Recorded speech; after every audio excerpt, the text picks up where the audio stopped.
오늘의 말씀은 빌립보서 3장 12절에서 21절입니다.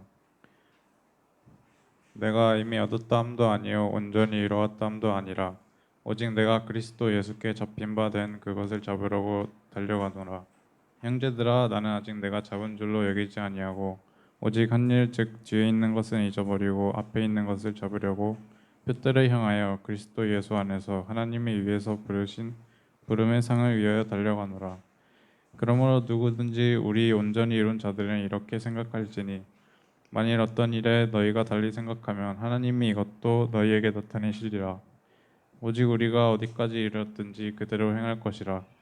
형제들아, 너희는 함께 나를 본받으라. 그리고 너희가 우리를 본받은 것처럼 그와 같이 행하는 자들을 눈여겨보라. 내가 여러 번 너희에게 말하였거니와 이제도 눈물을 흘리며 말하노니 여러 사람들이 그리스도의 십자가의 원수로 행하느니라. 그들의 와침은 멸망이요 그들의 신은 배요 그 영광은 그들의 부끄러움에 있고 땅의 일을 생각하는 자라. 그러나 우리의 시민권은 하늘에 있는지라. 거기로부터 구원하는 자 곧 주 예수 그리스도를 기다리노니 그는 만물을 자기에게 복종하게 하실 수 있는 자의 역사로 우리의 낮은 몸을 자기 영광의 몸의 형체와 같이 변하게 하시리라.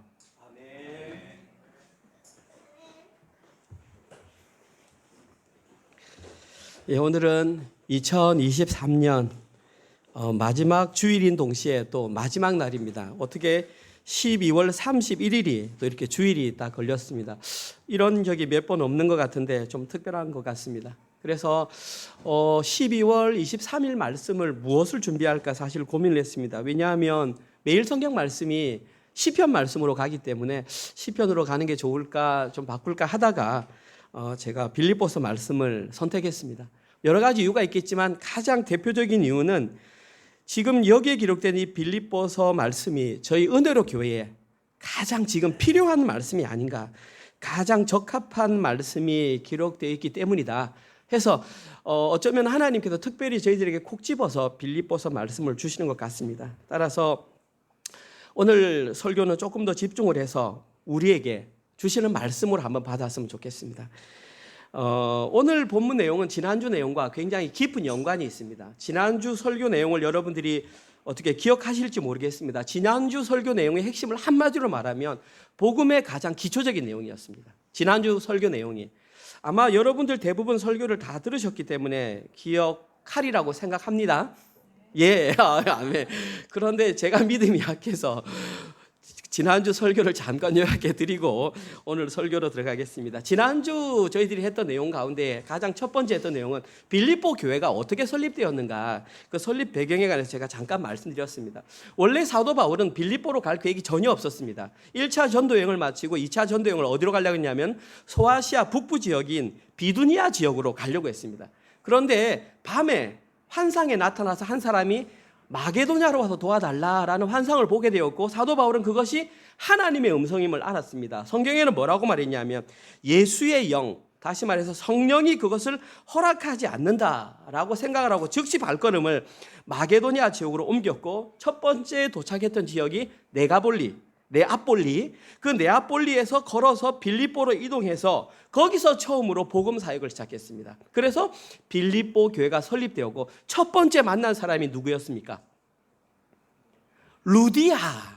루디아라고 하는 그냥 사람 이름이기 때문에 이거는 기억하시면 좋습니다. 루디아라고 하는 여인을 만났습니다. 이 여인의 직업은 뭐였냐면 자주색 옷감을 파는 장사, 쉽게 말해서 여사장이었습니다. 근데 이 사람은 원래 이쪽 빌립보 출신이 아니라 두아디라 출신이었습니다. 두아디라는 소아시아입니다. 약 2000km 떨어진 곳에서 와서 장사를 하다가 거기서 바울을 만난 겁니다. 근데 공교롭게도 소아시아에 있을 때 하나님에 관한 소식을 들었습니다. 십자가 복음은 몰랐지만 그래서 사도 바울을 통해서 십자가 복음을 듣게 되었고 교회가 생긴 곳이 바로 빌립보, 그 루디아라고 하는 여성의 집에서 빌립보 교회가 시작되고 했습니다. 근데 우연인지 필연인지 전도를 해보니 그 빌립보라는 지역이 특수성을 가지고 있는데 그곳에 있는 대부분의 사람들이 로마 시민권을 가지고 있었습니다. 속된 말로 제2의 로마였던 것입니다. 그래서 사도 바울은 그곳에서 전도를 하다가 어떤 귀신 들린 여인을 고쳐주었는데 그 귀신 들린 여인이 한 사람의 수입원이었습니다. 그 사람이 자기 수입원이 떨어져 버리니까 바울과 신라를 고발해 버린 겁니다. 그래서 그들의 신분을 묻지도 않고 감옥에 가둔 것이 빌립보 감옥이었고, 거기서 매를 맞고 풀려나는 과정 가운데 빌립보 교회를 떠날 수밖에 없었습니다. 다시 말해서 사도 바울이 빌립보에 머문 시간은 굉장히 짧은 시간이었습니다. 그런데도 거기서 십자가 복음을 강력하게 전달을 하고 떠나갔는데, 그로부터 약 시간이 10년 정도가 지났습니다. 10년 정도가 지난 후에 에바브로디도라는 사람의 편으로 빌립보 교회 소식을 듣게 되었는데, 빌립보 교회 안에 복음을 방해하는 사람들이 등장했다는 소식을 들었습니다. 그리고 그 교회를 지키기 위해서 기록한 편지가 바로 빌립보서. 그리고 지난주에 복음을 회방하는 첫 번째 무리가 누구라고 그랬습니까? 율법주의자들. 그들은 반드시 뭘 받아야 된다? 할례를 받아야만 구원을 얻을 수 있다. 저는 이것이 거짓 복음이라 그랬고, 그들의 정체가 율법주의자들이었습니다. 그들은 복음만 가지고는 구원 못 받는다. 너희들이 복음을 받았으면 남자들은 반드시 할례를 받아야 된다. 그렇게 미혹했습니다.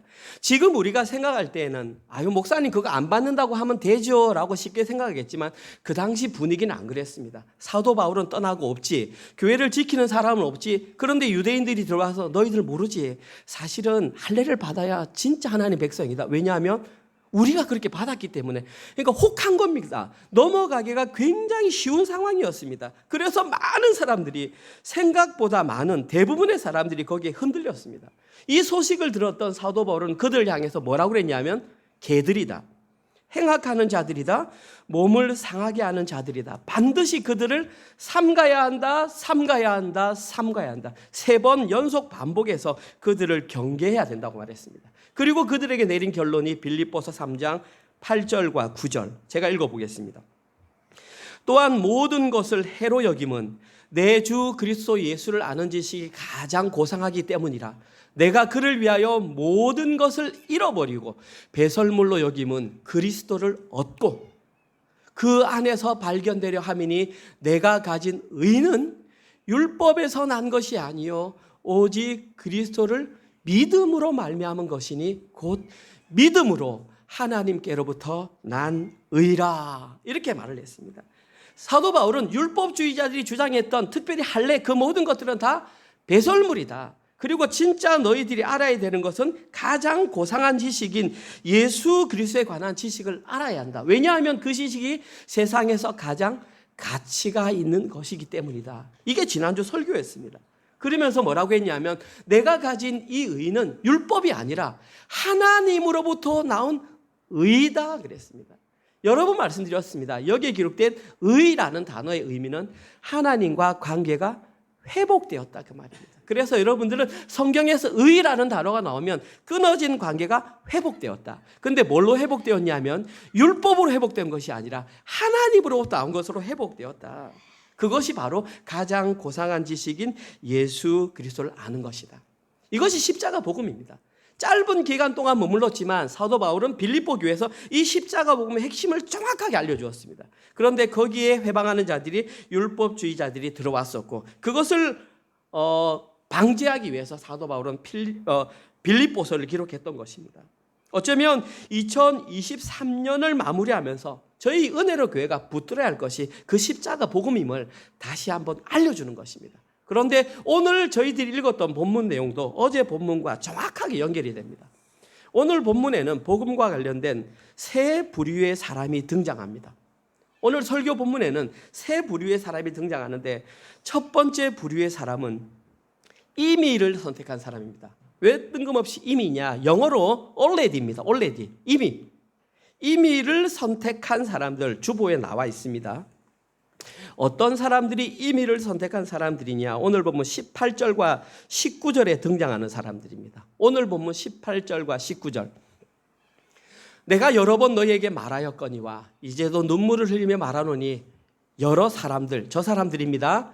그리스도의 십자가의 원수로 행하느니라. 그들의 마침은 멸망이요 그들의 신은 배요 그 영광은 그들의 부끄러움에 있고 땅의 일을 생각하는 자라. 사도 바울은 이 사람들을 지칭하면서 뭐라고 했냐면 그들을 그리스도의 십자가의 원수라고 표현했습니다. 이들이 바로 임의를 선택한 자들입니다. 여기에 기록된 원수라고 하는 단어의 의미는 말 그대로 쉬운 뜻입니다. 적이다, 대항자이다 이런 뜻입니다. 그런데 문제는 한순간의 적이 아니라 영구히 적이 된 사람, 그냥 순간 다툰 사람이 아니라 항구적으로 아주 가까이 할 수 없는 사람. 쉽게 말해서 이들은 그리스도의 십자가와는 더 이상 가까워질 수 없을 정도로 십자가의 정신과는 완전히 반대로 살아가는 사람들을 십자가의 원수다 그렇게 말했습니다. 그런데 저기에 기록된 저 내용만 봐서는 이 원수들이 누구인지 정확하게 추측하기가 어렵습니다. 그리고 제가 왜 임의를 선택한 사람이라고 했는지 그 이유도 안 나와 있습니다. 그래서 오늘 보면 12절로 한번 돌아가 보겠습니다. 내가, 사도 바울입니다. 내가 이미 얻었다 함도 아니요. 모든 것을 가졌던 사도 바울이 배설물처럼 버릴 정도로 그 하나님의 십자가 복음을 알았던 그 사람이 뭐라고 말하냐면 내가 이미 얻었다 함도 아니요. 나는 아직 얻지 못했다. 뿐만 아니라 온전히 이루었다 함도 아니라 나는 아직 온전히 이루지도 못했다. 오직 내가 그리스도 예수께 잡힌 바 된 그것을 잡으려고 달려가노라. 사도 바울 자체가 충분히 그런 말을 할 수 있음에도 불구하고 나는 이미 얻은 사람이 아니다. 그런데 이 사람들, 오늘 본문에 등장했던 이 사람들은 사도 바울과 비교할 수 없음에도 불구하고 자기들은 이미 얻었다. 왜? 십자가 복음이라는 것을 알았기 때문에. 그래서 나는 온전한 믿음을 가졌기 때문에 자기 믿음을 과신한 겁니다. 완벽하게 나는 구원을 받았다. 이 사람들은 율법주의자들과는 조금 다른 형태로 교회를 어지럽히는 사람입니다. 오늘 보면 19절을 보면 이들에 관한 4가지 특징이 나옵니다. 첫 번째, 이들의 마침은 멸망이다. 여기 말하는 마침은 그들의 궁극적인 최후는 지옥행이다. 두 번째, 그들의 신은 배다. 여기 나오는 신, 데오스, 하나님입니다. 그들의 하나님은 배, 이 벨리, 배라는 뜻입니다.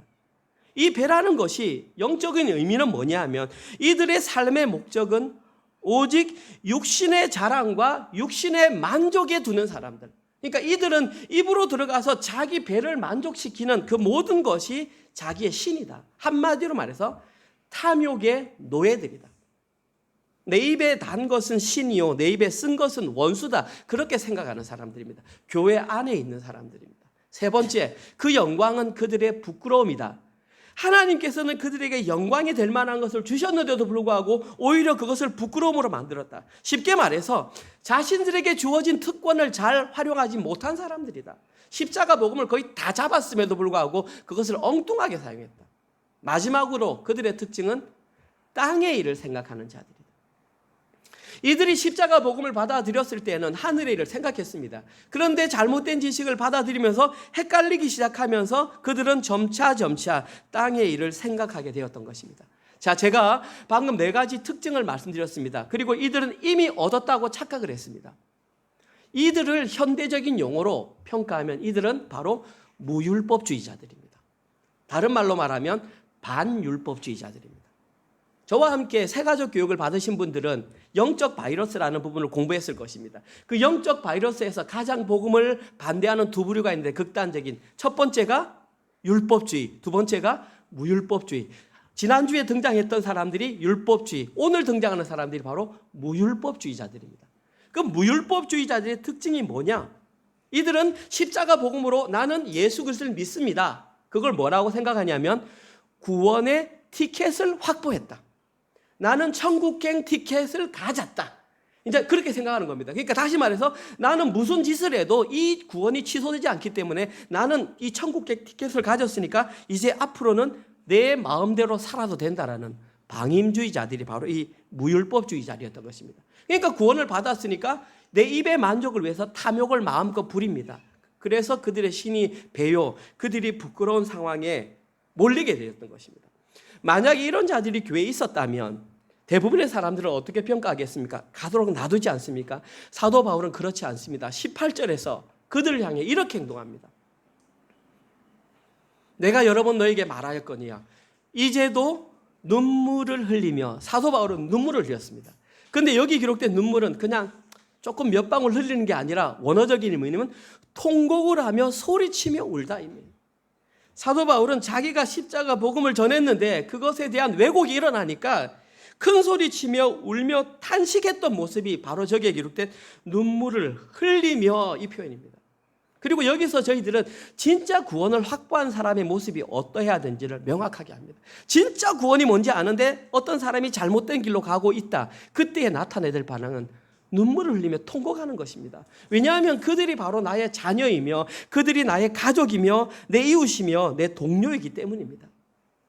그러면 빌립보 교회는 왜 이런 자들, 지난주에 등장했던 율법주의자들이나 오늘 본문에 등장했던 무율법주의자들이 등장하게 되었을까요? 사도 바울은 틀림없이 명확한 십자가 복음을 전했는데 왜 양극단이 존재했던 것일까요? 그것은 십자가 복음에 대한 오해입니다.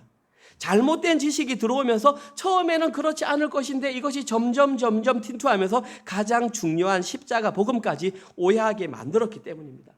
사도 바울은 빌립보 교회에 명확한 복음을 전했습니다. 그런데 시간이 지남에 따라 자기 형편에 맞게, 쉬운 말로 말해서 입맛에 맞게 조금 더 쉽게 믿을 수 있는 것이 무엇인가, 이 정도는 괜찮겠지, 이 정도는 괜찮겠지, 이 정도는 괜찮겠지, 그러다가 본질까지 흐려버리는 그런 역할까지 와버렸다는 것입니다. 진짜 중요한 것이 뭐냐 하면 우리에게도 이런 일이 일어날 수 있다는 것입니다. 저희들이 아무리 강단에서 십자가 복음을 선포해도 각자 현실의 삶은 다 다릅니다. 그러니까 각자 적용을 하면서 여기까지는 괜찮겠지, 여기까지는 괜찮겠지 하다가 결국에는 다른 복음을 들을 때는 그렇구나 생각하는데 자기가 사는 복음은 다른 복음을 살게 된다는 것입니다.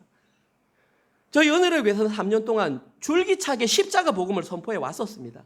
그런데 여러분에게 드릴 말씀은 아니지만 사실은 제가 선포하는 설교가 부딪히는 분들도 있습니다. 그러면 그들의 특징이 뭐냐 하면 그냥 돌아서 나갑니다. 그들이 나갈 때에 그래도 감사한 것은 저에게 이유를 말하고 나갑니다. 각자의 이유가 있는데 그 이유는 제가 판단했을 때는 약한 부분을 건드렸을 때 참지 못하고 나가는 걸 제가 봤습니다. 그러니까 여기까지는 안 건드리길 원했는데 십자가 복음을 선포하면서 그들이 마지막 지키고 싶었던 그 자존심을 내가 말씀으로 탁 건드리니까 거기서부터는 참지 못하고 그냥 나가는 선택을 하더라고요. 이것이 제가 3년간 목회를 하면서 했던 실제 경험입니다. 그들이 저는 생각할 때에 자기들이 생각했던 복음에 무언가 다른 것을 첨가한 것이라고 생각을 합니다. 저희들은 저희 교회에서는 십자가 복음이 변절되지 않도록 날마다 기도해야 합니다. 이것이 첫 번째 임의를 선택한 사람들의 모습입니다. 두 번째, 오늘 본문에 등장하는 두 번째 부류의 사람은 아직을 선택한 사도 바울입니다. 오늘 본문 영어로는 not yet입니다. 아까 처음에 선택한 사람은 already, 두 번째는 not yet. 오늘 본문 12절에서 14절. 내가 이미 얻었다함도 아니요 온전히 이루었다함도 아니요 오직 내가 그리스도 예수께 잡힌 바 된 그것을 잡으려고 달려가노라. 형제들아, 나는 아직 내가 잡은 줄로 여기지 아니하고 not yet 오직 한 일, 이 말은 한 가지 one thing입니다. 한 가지 일, 즉 뒤에 있는 것은 잊어버리고 앞에 있는 것을 잡으려고 표대를 향하여 그리스도 예수 안에서 하나님이 위에서 부르신 부름의 상을 위하여 달려가노라. 사도 바울은 방금 말씀드렸던 이 사도 바울은 여러 가지 상황적으로 봤을 때에 나는 이미 얻었다라고 충분히 자부할 수 있는 사람입니다. 그리고 오늘 보면 12절에서 나는 아직 이걸 잡지 못했어요 라고 말한다고 해서 사도 바울의 구원을 의심할 사람은 아무도 없습니다. 그럼에도 불구하고 충분히 나는 이미라고 외칠 수 있음에도 불구하고 왜 여기서 사도 바울은 아직이라고 말을 했던 것일까요? 사도 바울이 너무나 겸손했기 때문에 나는 아직 이르지 못했어. 물론 그럴 수도 있습니다. 그런데 저는 오늘 본문 설교를 준비하면서 조금 다르게 생각했습니다. 사도 바울이 여기서 나는 아직이라고 강조했던 이유는 지금 빌립보 교회 성도들에게 무언가를 가르쳐주고 싶었기 때문입니다. 저는 그 무언가가 뭐냐 하면 기독교의 핵심 진리라고 생각합니다. 그래서 의도적으로 계속해서 아직을 강조했던 것입니다. 무엇을 가르치고 싶었느냐? 저는 기독교의 핵심 진리, 여러분들도 한번 들어보십시오. 저희들이 이렇게 종교행위, 신앙생활을 하는 것을 외부에서는 기독교라고 합니다. 여러분들은 기독교의 어원이 뭔 줄 아십니까? 우리 학생들 특별히 기독교. 왜 우리를 기독교라 부르죠? 교는 종교니까 그럴 것이고 기독이 뭡니까? 기독은 그리스도라고 하는 것을 한자로 바꿨을 때 기독이 됩니다. 그래서 기독교. 우리 지금 은혜로 장로교회가 속해 있는 교회는 어디입니까? 이거 세례 받을 때마다 제가 물어보는 겁니다. 첫 번째, 대양주, 한인, 예수교, 장로교회잖아요. 거꾸로 오면 저희들은 교회인데 장로 정치 제도를 다룬다. 그런데 예수교다. 다른 말로 기독교다. 이 말입니다. 그리고 한인들이 모였고 대양주는 오세아니아 지역을 말하잖아요. 저희가 속한 지역은 대양주 한인 예수교 장로회잖아요. 거기 예수교에 해당되는 게 기독교입니다. 예수 그리스도의 삶과 가르침을 바탕을 두고 있는 종교가 기독교다. 기독교가 세상에 존재하는 다른 종교와 가장 큰 차이점이 뭔 줄 아십니까? 그걸 알고 여러분 신앙생활 하십니까? 이걸 모르면 우리가 신앙생활하는 거 의미 없습니다. 가장 대표적인 가장 큰 차이점은 잘 들으십시오. 직선적인 역사관을 가지고 있는 것입니다. 다른 종교와 다 큰 차이점 많습니다. 그런데 기독교가 가장 큰 차이점은 우리는 직선적인 역사관을 가집니다. 태초가 있었고 종말이 있는 것을 가르칩니다. 들어보셨는지 모르겠습니다. 하나님의 섭리에서 보십시오. 창조가 일어나고 타락이 있었고 구속이 있었고 재림이 있는 하나님의 섭리에서 시작부터 끝까지 쭉 가는 이 역사관, 이것을 종말론적 역사관이라고 합니다. 우리 기독교가 가지는 가장 대표적인 이 직선적인 역사관은 종말론적인 역사관, 분명한 끝이 있다. 그래서 세상 끝에는 여러분 심판이 있습니다. 심판이 있는데 예수 믿은 사람만 심판에서 부활하는 것이 아니라 예수님을 믿지 않는 자들도 부활합니다.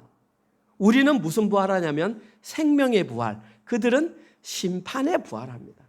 많은 사람들이 그들은 부활 안 하는 걸로 알고 있습니다. 그들이 부활해서 하는 역할은 둘째 사망에 들어가고 믿은 자들은 둘째 사망이 없습니다. 이것이 우리가 말하는 직선적인 역사관입니다. 참고로 말씀드릴게요. 불교의 역사관은 뭘까요? 이게 뭐죠? 윤회적인 역사관입니다. 우리가 이론적으로는 알죠. 우리 한반도에 불교가 들어온 것은 지금부터 AD 360년경에 고구려에 먼저 불교가 들어왔고요. 지금으로 따지면 약 1600년 전에 한반도에 불교가 들어왔고 지금까지도 가장 중심 사상으로 지배하는 것이 불교입니다. 그러니까 우리 한국 사람들은 태어나면서부터 기독교를 정확히 배우지 않는 한 우리 머릿속에는 윤회적인 사상이 들어 있습니다. 뿐만 아니라 지금 TV 매체에서 모든 방영하는 드라마의 기본 매체는 다 윤회적인 사상입니다. 그래서 자꾸 TV의 주제로 등장하는 것이 뭐냐면 환생. 우리는 아이들 특별히 보면서 환생은 그냥 원래 그런 거구나. 아니고요. 그거는 불교적인 역사가 아니고 우리는 그런 거 없어요. 한 사람이 그냥 태어나서 죽으면 그냥 그 즉시 심판, 그리고 마지막 예수님이 오실 때 정확한 부활, 이거 외에는 없어요. 죽는 즉시 예수 그리스도 앞에 가는 거예요. 그런데 이런 설교를 듣는 것보다 넷플릭스 드라마나 어른들이 얘기하는 거 보면 이번 인생은 져졌어. 한번 다시 태어나면, 아니 자기가 기독교인이라고 말하면서 예수님을 믿는다라고 말하면서 다시 태어나면 될 걸. 이게 지금 우리가 얼마나 기독교의 교리에 약한지가 명확하게 자기 입으로는 예수님을 믿는다고 해서 지배받는 사상은 전부 윤회적인 사상에 살아간다는 것입니다. 사도 바울은 이걸 알았던 것입니다. 참고로 말씀드리면 불교의 윤회적인 사상은 인간의 업도에 따라 육도의 세상에서 생사를 거듭한 죽고 살고를 거듭한다는 것이 불교의 윤회 사상입니다. 이게 어디서 왔냐면 힌두교의 교리에서 왔고요. 이것이 강력하게 힘을 발휘하는 이유가 뭔지 아십니까? 이 윤회 사상이 현세에 굉장히 큰 힘을 발휘하기 때문입니다. 또다시 기회가 있다고 생각하기 때문에 사람들은 현세 삶에 지대한 영향을 받으니까 그것을 그냥 자연스럽게 받아들인 것입니다. 사도 바울은 빌립보 교인들에게 이러한 기독교의 종말론적인 역사관을 정확하게 알리기 위해서 의도적으로 자신은 아직이라는 단어를 강조했던 것입니다. 그런데 사도 바울이 알리고 싶었던 그 기독교의 역사관, 종말적인 역사관을 한마디로 정의하면 이미와 아직입니다. Already and but not yet. 이것이 기독교 종말론의 핵심입니다. 여러 설교를 통해서 지금 이 자리에 앉아 계신 분들은 이 이미와 아직의 개념을 알고 계실 것입니다. 그런데 단 한 분이라도 모르는 분이 계실까 봐 다시 설명합니다. 우리가 믿는 이 임의와 아직의 개념은 다시 말씀드립니다. 하나님께서 천지 창조를 선하게 하셨습니다. 그런데 아담과 하와가 선악과를 따먹으로 말미암아 타락함으로 하나님과의 관계가 끊어져 버렸습니다. 이것을 연결할 수 있는 것은 오직 예수 그리스도 십자가 보혈밖에 없습니다. 예수 그리스도가 오셔서 구속하셔서 쭉 지속되다가 올라가셨습니다. 그런데 이 예수 그리스도가 오셔서 구속하셨을 때에 이미 이 땅에 하나님 나라가 임했습니다. 왜냐하면 그분의 통치와 다스림을 받고 있기 때문에. 많은 사람들을 이걸 예로 들 때에 2차 대전 때 D-Day라고 예를 들더라고요. D-Day 때 연합군들이 독일군을 침몰시켰을 때 이미 승리는 끝났습니다. 그런데 그 이후에 시간이 지나고 빅토리 데이는 조금 지나서 왔습니다. 왜냐하면 그 사이에 독일군 잔당이 남아 있었기 때문입니다. 예수님께서 이미 사탄 마귀 권세를 다 없애버렸습니다. 이미 하나님 나라 이 땅에 왔습니다. 그리고 예수님께서는 하나님의 보좌 우편에서 지금 세상을 다스리고 잠시 마귀의 잔당들이 이 땅을 움직이고 있습니다. 이것이 바로 아직의 상태인 것입니다. 그래서 우리가 완전하지 못합니다. 이미 구원을 받았음에도 불구하고 자꾸 실수하고 이러한 연약한 모습이 드러나는 것이 우리가 아직의 상태에 있기 때문입니다. 그 기간 동안 우리가 해야 될 것이 뭐냐 하면 우리의 구원을 이루어가야 합니다. 빌립보서 2장 12절에서 16절. 그러므로 나의 사랑하는 자들아, 빌립보 성도들아, 너희가 나 있을 때뿐만 아니라 더욱 지금 나 없을 때, 감옥에 있을 때에도 항상 복종하여 두렵고 떨림으로 너희 구원을 이루라. 이루라라는 원어적인 의미는 경작하라. 열심히 일을 해서 구원 받으라가 아니라 너희들이 이미 구원 받았으니까 구원 받은 자답게 살아라. 13절. 그게 뭔 줄 아니? 너희 안에서 행하시는 하나님이시니 자기의 기쁘신 뜻을 위하여 너희에게 소원을 두고 행하게 하시나니. 보십시오. 구원 받았으니까 모든 일을 원망과 시비가 없이 하라. 구원 받기 위해서 하는 것이 아니라 구원 받았으니까 그렇게 살아야 한다. 다음 절. 이는 너희가 흠이 없고 순전하여 어그러지고 거스리는 세대 가운데서 하나님의 흠없는 자녀로 세상에서 그들 가운데 빛들로 나타내며 생명의 말씀을 밝혀 나의 다름짐이 헛되지 아니하고 수고도 헛되지 아니하므로 그리스도의 날에 내가 자랑할 것이 있게 하려 함이라. 이것이 바로 사도 바울이 빌립보 교인들에게 가르쳐주고 싶었던 바로 그 진리라는 것입니다. 구원을 이루라는 것입니다. 아직까지 온전히 이룰 수 없지만 말씀을 통해서 이루어 가라는 것입니다. 그리고 오늘 본문에서 사도 바울이 아직을 살아가고 있는 자들이 이루어야 한 예로 무엇을 들었냐 하면 달려감이라고 하는 소재 예를 들었습니다.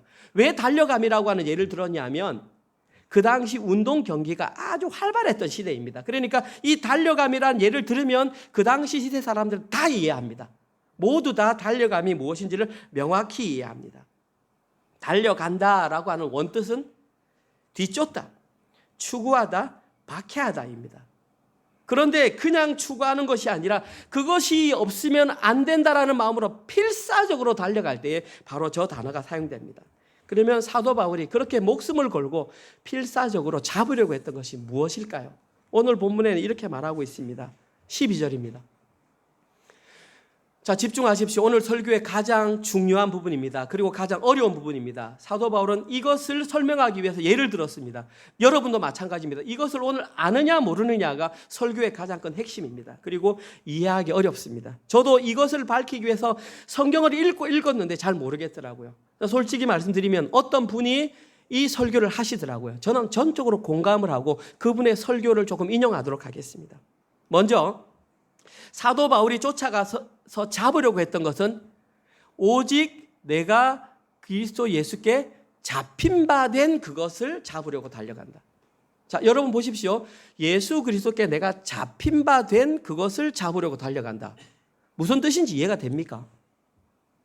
저는 잘 이해가 안 됩니다. 예수 그리스도께 잡힌 바 된 그것을 내가 잡으려고 달려간다. 성경이 어렵게 기록되어 있으니까 사실은 초신자들이 성경을 읽으려고 하면 거부감이 드는 겁니다. 예수 그리스도께 잡힌 바 된 그것을 잡으려고 달려가노라. 무엇을 잡혔고 무엇을 잡는단 말인지 명확한 주체가 없다는 말입니다. 일단 그 다음 절에 보면 잡힌 바 된 것이 뭐냐 하면 앞에 있는 것으로 나옵니다. 13절에는.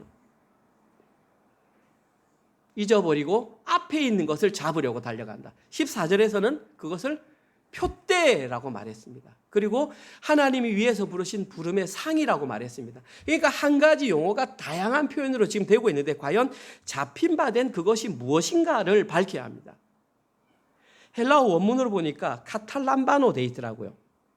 지난주 설교 시간에 혹시 여러분들이 카타라는 단어를 기억할지 모르겠습니다. 여기 카타라고 하는 것은 위에서부터 아래로 혹은 따로 이런 뜻입니다. 그리고 람바노는 취하다, 가지다. 그래서 붙잡아서 자기 것으로 만들다. 다른 표현으로 점유하다, 또 다른 표현으로 소유하다 이런 뜻입니다. 그래서 저 단어에서 뜻하고 싶은 것은 소유와 관련된 개념입니다. 여기까지만 설명해도 좀 아리까리하죠. 그래서 제가 NIV를 읽었습니다. 그랬더니 NIV도 저기에 대해서는 명확하게 못 풀어냈더라고요. 그래서 한 가지 더 나가봤습니다. 더 쉽게 기록된 ESV라고 하는 영어 성경이 있습니다. 거기에는 저기에 대해서 보다 쉽게 설명해놨다. 제 발음이 부족하지만 한번 읽어보겠습니다. Not that I have already obtained this or am already perfect, but I press on to make it my own, because Christ Jesus has made me his own. 다 이해하셨죠? 직역해드리겠습니다. 나는 이것을 이미 획득한 것으로 여기지 않고 또한 이미 완벽하게 되었다고 여기지 않는다. 그러나 나는 예수 그리스도께서 나를 자기의 소유로 삼으셨기 때문에 나도 그것을 내 소유로 삼으려고 달려간다. 내 소유로 잡겠다. I press on to make it my own because Christ Jesus has made me his own. 예수 그리스도가 그의 소유로 잡았기 때문에 나는 예수를 내 소유로 잡기 위해서 달려간다. 쉽게 말해서 예수님께서 사도 바울을 자기 소유로 삼아 주셨기 때문에 자신도 예수님의 소유 삼기 위해서 달려가겠다라는 것입니다. 다시 말해서 찾고 싶었던 것은 예수님의 소유됨. 그것이 바로 사도 바울의 표대였고 하나님께서 위에서 부르신 부름의 삶. 더 쉽게 말할게요. 하나님의 영원한 소유가 되는 것이 사도 바울이 찾고 싶은 표대였다는 것입니다. 재밌는 건지 뭔지 아십니까? 지금 이 상태가 사도 바울이 어디에 있었습니까?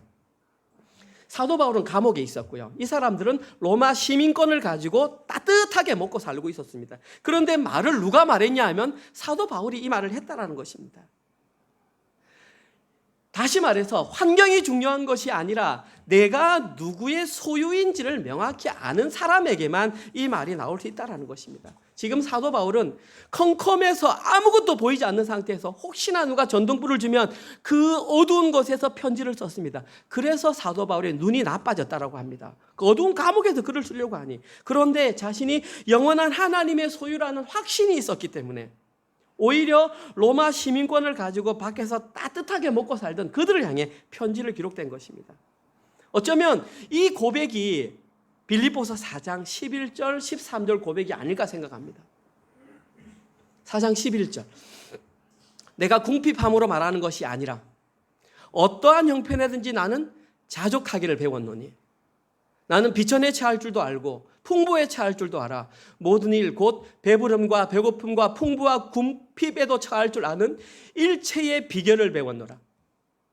내게 능력 주시는 자 안에서 내가 모든 것을 할 수 있느니라.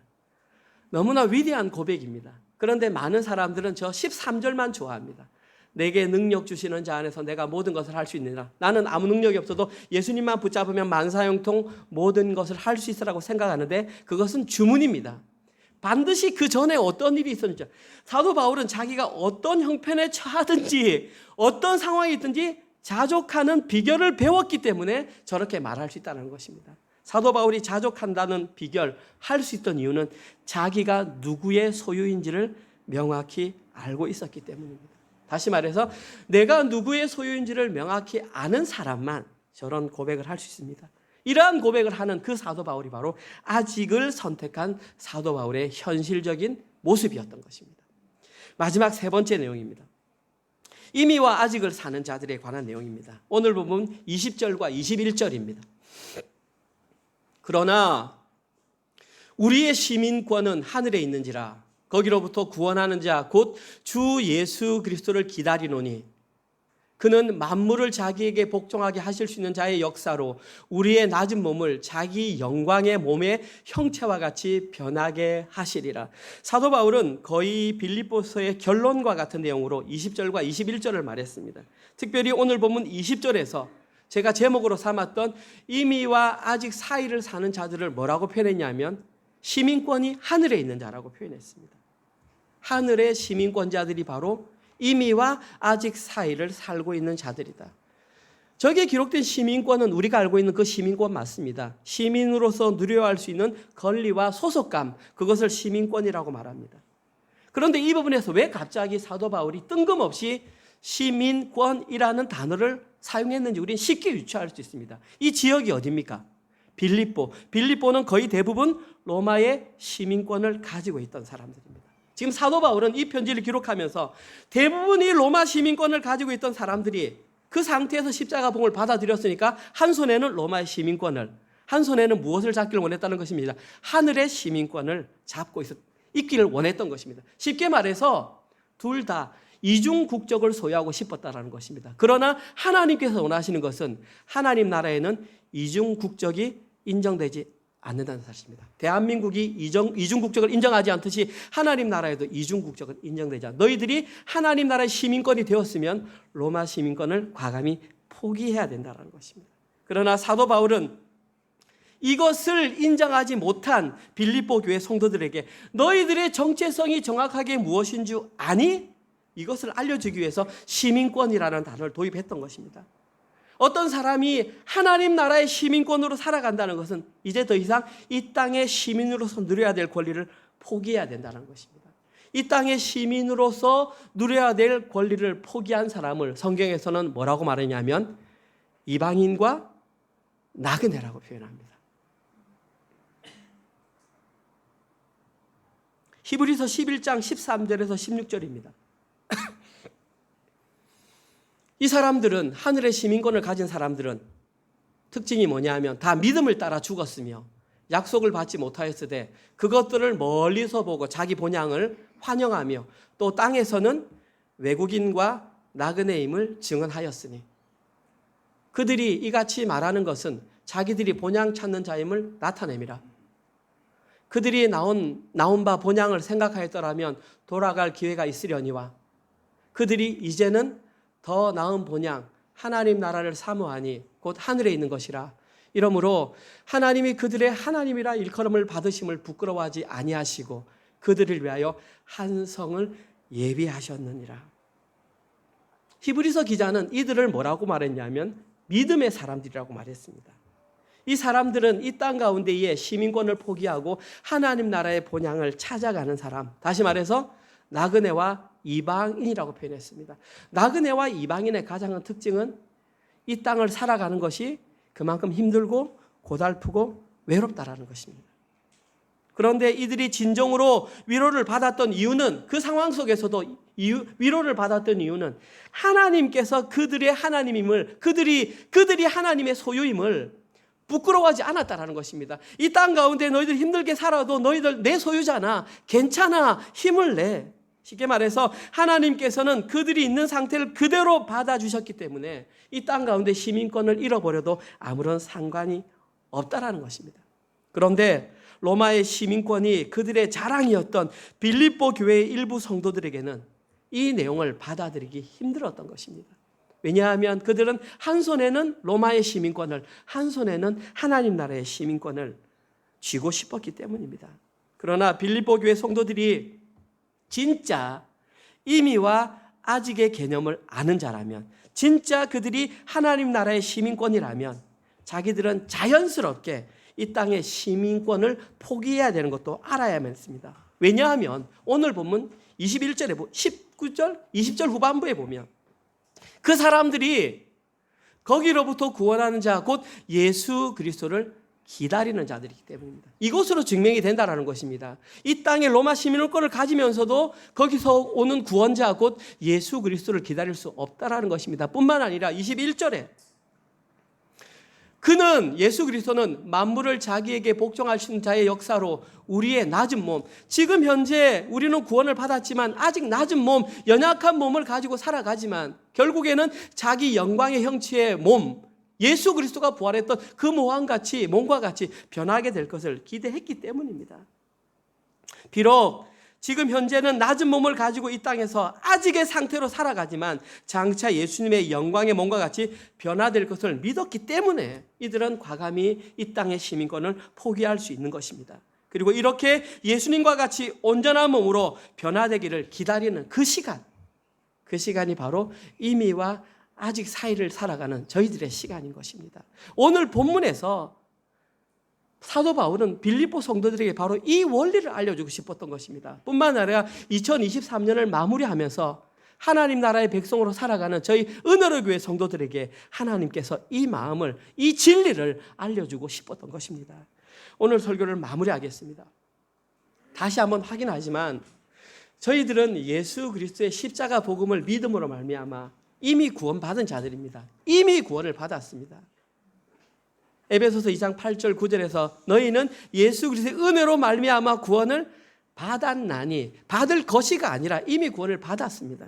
하지만 아직까지 우리의 현실은 예수님처럼 살아가기에는 너무나 연약한 자들입니다. 그러나 저희들은 잡힌 바 된 그것, 하나님의 소유됨을 위해서 열심히 달려가야 합니다.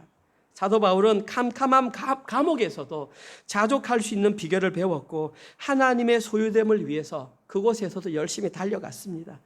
이제는 저희들이 그 표대를 향하여 달려갈 차례가 되었습니다. 그런데 반드시 한 가지 전제가 있습니다. 그 전제가 뭐냐면 자기의 정체성을 확인해야 합니다.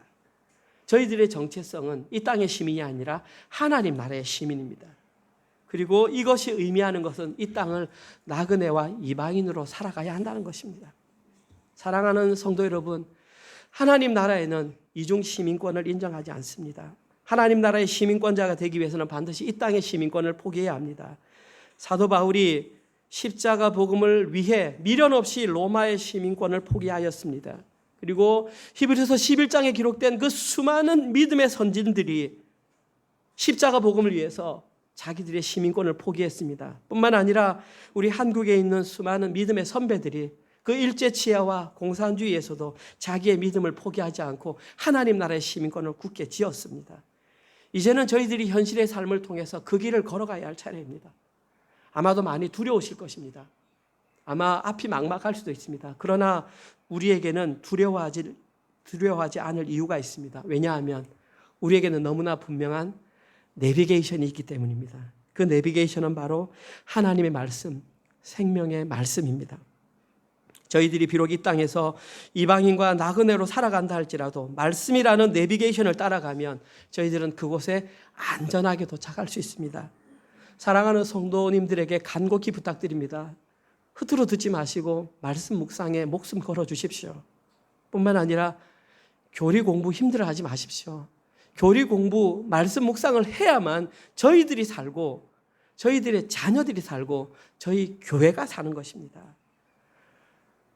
3년 동안 꾸준히 이 일을 위해 달려왔습니다. 그리고 앞으로 저희 은혜로 교회가 지속되는 한 저는 계속 이 길을 걸어갈 것입니다.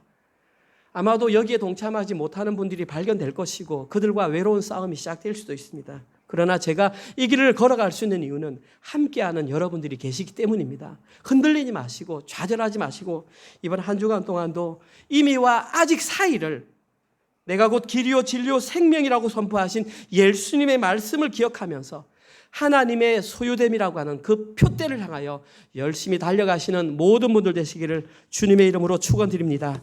아멘. 하나님 감사합니다. 2023년을 마무리하는 이 시점에 다시 한 번 더 저희들에게 십자가 복음의 진리를 다시 한번 알려주시니 참으로 감사합니다.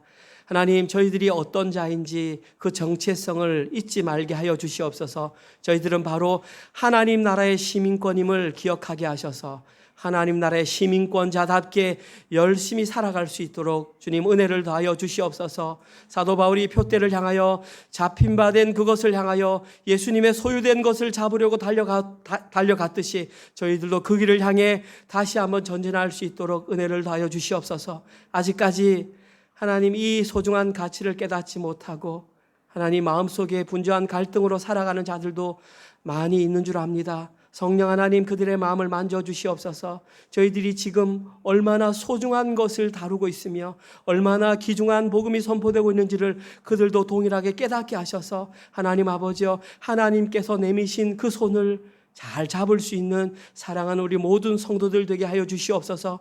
그러한 마음으로 일주일 동안 열심히 일해서 벌어들였던 수입의 11조와 감사헌금과 주정헌금과 성탄헌금으로 올려드렸습니다. 하나님 아버지, 하나님께 올려드린 이 헌금이 오직 하나님 나라의 확장과 하나님 필요한 자들에게 잘 흘러갈 수 있도록 하나님 긍휼을 베풀어 주시옵소서.